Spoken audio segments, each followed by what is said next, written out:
I'm Logan Crawford, and right now on Spotlight, we're speaking with a very talented author. Her name is Louise Braun Frank. She delivers an emotional and powerful memoir with her book, The Gift of Great Sorrow. In the book, she chronicles her two children's battle with a progressive terminal disease. Her story highlights resilience, love, and the transformative power of perspective. We're delighted to have this very talented author join us here today on Spotlight. We thank our team at Atticus Publishing for helping us put her in the spotlight today. And we ask viewers like you to support writers like her by subscribing to our channel and by purchasing this very, very important book. Louise, thanks so much for joining us here today on Spotlight. Thank you so much for having me. It's an honor. The honor is all mine. I really enjoyed your book. I think it's an important book. I think it'll help people, whatever their struggles are, and everybody has struggles at one point in their life. Some are greater, some are lesser. Your title struck me right off the bat, The Gift of Great Sorrow. How is sorrow a gift? I think that when we look at our lives and the traumas and tragedies that we've faced, when we reframe them to look for the gifts, it's empowering. If we ask why, it puts us in a position of being the victim and losing power. And I feel like when you look for the gifts that come from all the experience from birth on in our lives, the losses, the traumas, and there's many different kinds. It could be the loss of a pet, it could be the loss of innocence, too young. When we look at those and we see how they've made us better, how they've made us stronger, and how we can give back so much more because of these experiences, I think that finding those gifts make our lives better and make the purpose of those situations more meaningful. And also sorrow and loss and grieving just means that you love someone that you lost. And probably the depth of your sorrow is the depth of your loss and the depth of your love. So there's kind of that inverse or converse relationship there. Was this difficult for you to write? I know it's an important book because families, unfortunately, do have to go through struggles like this. Was it hard going back and looking back, or was it in some ways rewarding? I know your father had said to you, don't watch them die, watch them live. I think that's a great quote. And I'm sure that was helpful, and I'm sure that helped shape your perspective as well. It was incredibly difficult to write. I had to relive moments that I never wanted to relive. Mm. And certainly during the diagnostic stage, I had to relive the crushing of dreams that I had for my children. They were diagnosed at 6 years old, and we're told that they have 5 to 15 years to live. And just to make the best of it, there's nothing to be done. I had to relive those moments of where do I go from here? How do I become the mother that my children are going to need to help them and guide them to find their purpose and to find meaning in their lives? And how am I going to be this mom that they desperately will need? I never asked the question why. I always felt like asking why puts us in the position of a victim, and it Mm. makes us powerless no matter what position we're in, what trauma or tragedy we face. So I always ask how am I going to make it through this? How am I going to be the person that can survive this, but not only survive, but help my children live great lives? So that's part of what helped me through. And the second part um, was when my father, I just couldn't see how all of this was going to work for good. And my father said to me one day, he said, watch them live, don't watch them die. And it was a pivotal moment in my life that changed how I was going to raise my kids. This was soon after their diagnosis. And since then, that was my purpose, was to guide them, help them find purpose and meaning, and follow the words of my father. Yeah, yeah.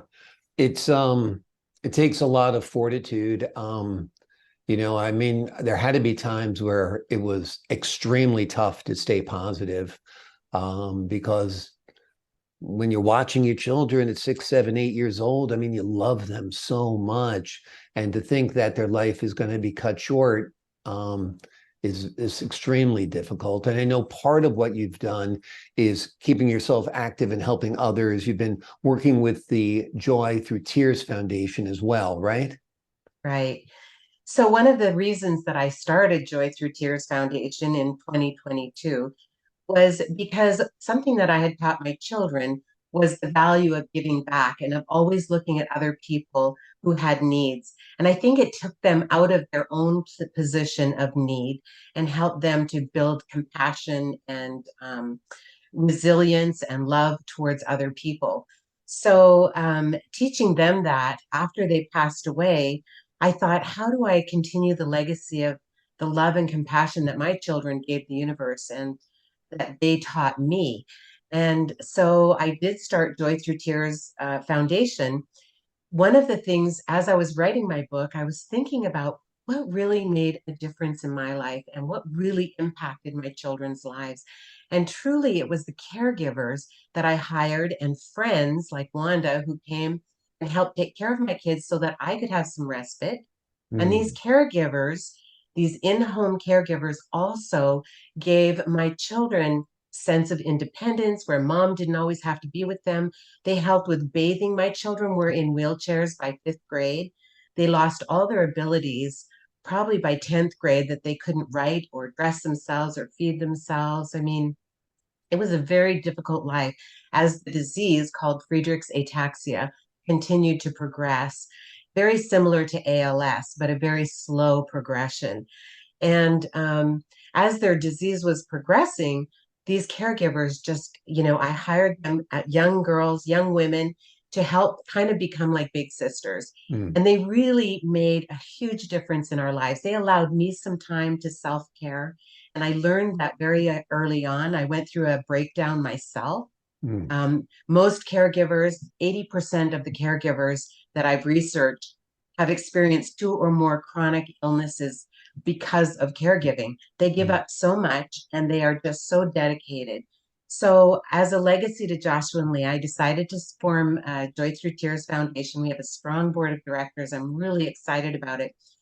And we are so passionate about granting wishes to in-home caregivers. Mm. We're always looking for nominations. We look for donations because we're a nonprofit, 501(c)(3), so we can't operate without that. And what we do is we provide a week of respite, a weekend, sorry, of Mm. respite. At this point, it's a nice hotel with spa treatments and meals paid. So it's an all expense paid weekend that they get to bring a guest so they can share this fun experience. And it really does. We've heard back from several of the recipients, from all of them actually, and they've said, I had no idea I needed this. I Mm. didn't realize how little self care that I provide for myself. And so we see the value in it. And I never thought of myself as a caregiver, but for 25 years, Yeah. I was a caregiver to Joshua and Leah. And I did go through a breakdown. I was exhausted. Mm. And so I'm really excited about our foundation and what we're doing in the communities that we serve. How can people find out more about the foundation? Yeah, so right now, as I said, our pilot year was 2022. 2023 has been our pilot year for granting wishes. Mhm. Um, and going to our website is the best way to get information at www.joythrough, Mhm. joythroughtears.foundation. And they can always reach out to me as well. Yeah. Tell me about writing this book was very, very hard. And I guess this is a gift you wanted to give other parents who are going through something similar. Yeah, so, my book is not just about a parent dealing with a child with a disability or with an illness. It really is designed. I mean, of course, our story is a central story, but Mhm. it's really designed for people to look at their own lives. I talk about my personal loss of innocence at a very young age, Mhm. 9 years old, way too young. And I talk about the loss of pets. I talk about aging parents. I lost my mother in the last 2 years. And I was living here and she was in Ottawa, but my siblings had to take on the care for her as she stayed in home. That was always her desire. So it is about even watching your elderly parents and grandparents and the caregivers that provide support and really give up a lot in order to help them live with dignity and have as much independence as they can. I think one of the hardest parts of writing my book was remembering after my children passed away, because you can imagine, and I say this clearly, there's a bittersweet to it. Life was very difficult. Yeah. I'm not going to lie. There were Yeah. so many rewards and it was so great, and I wouldn't have done anything differently, but it was tough, Yeah. Yeah. physically, emotionally. And one of the hardest parts for me was moving forward. And in my book, I talk a lot about how I moved forward. I did a pilgrimage to Israel with my son's ashes. I walked the Camino de Santiago Mm. with my daughter's ashes, and I honored their memory on these pilgrimages. I remembered many, many, many times we had shared together. And at the end of it, I was more able to celebrate the memories rather than just be stuck in the sorrow. There's a quote that I want to share at the end of this interview, if it's okay with you, that was very Absolutely. meaningful and is very meaningful to me. And I think will help other people who feel stuck in their wounds right now. Mm. The other thing I did was um, one of the other things I realized is it's very difficult to grieve at home. Mm. Everyone is grieving. And I found myself comforting other people when my children passed away. And it was very hard for me to let go. I had been strong for 25 years with my children, and now I had to be strong for family and friends that were grieving with me. The only way that I found I could grieve was by going away, which is where Israel and the Camino de Santiago came in. I've done three more since of that one. Mm. But the only way that I could truly grieve was with nobody who knew me, and they could be empathetic, but they weren't coming into my world of grief. And that was so, so helpful. The Yeah. second thing I did was founded the foundation as a legacy to Joshua and Leah. Mm. And so moving forward, these are the ways that I've found to find meaning in Mm. all that we experienced, which is really hard to do, and to find purpose in my own life. Who Right. was I after they were gone? I had no idea. What was I going to do? How was I going to move forward? So these were the questions that came and that I found the answers to. And Yeah. now living the best way that I can honor my children, honestly, is to live the best life I Yeah. can. I live a life that I wish they could live. I live a life, honestly, that I know they would be proud of, Yeah. and that they would want me to live. That's how Right. I honor their memory. Well, that's wonderful. Wonderful sentiments, wonderful thoughts. I think, I think it's a great way to remember your children, to appreciate every day, to live to the fullest every day, because that's what you would want for them. And that's what they would want for you. I mean, that's what love is, wanting the best for someone else. Um, they weren't given length of years, you were, and you're living your best life. So I think that's extraordinary. And I think it's a great way to remember Leah and Joshua. Um, Thank you. Tell me, you said you wanted to leave us today with a quote. So I wanted to get you back to Ah, that quote before we forgot to absolutely. jump So on. in my beautiful book, this is Yep. me on the Camino with Leah's ashes in my Mm. backpack, and I left them along the way. Um, so in my book, I have a quote that I start with because it really was the reason why I decided to write the book. And this is a quote by Caroline Miss. Sorry, Mhm. this is a quote by Caroline Miss. Yes. Mhm. We are not meant to stay wounded. We're supposed to move through our tragedies and challenges and help each other move through theirs. By remaining stuck in the power of our wounds, we block our own transformation. We overlook the greater gifts inherent in our wounds, the strength to overcome them, and the lessons we receive from them. Wounds are the means through which we enter the hearts of other people. They are meant to teach us to become compassionate and wise. Wonderful. It's a beautiful quote.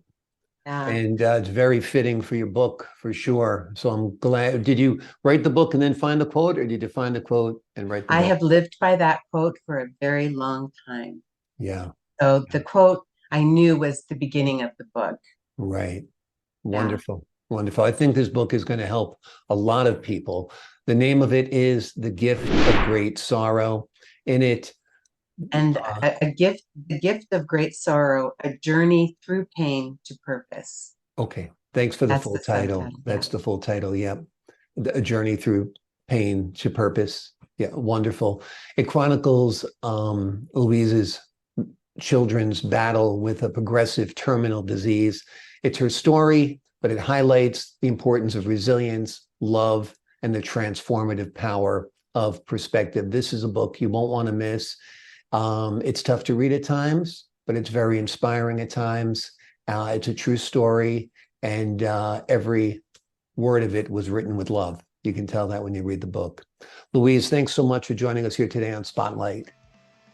Thank you so much for having me. I really appreciate this. And I wish you the best in all that you're doing. Thank you so much. I appreciate that. And to the folks at home, I'm Logan Crawford, thanking you for your time this time. Until next time on Spotlight.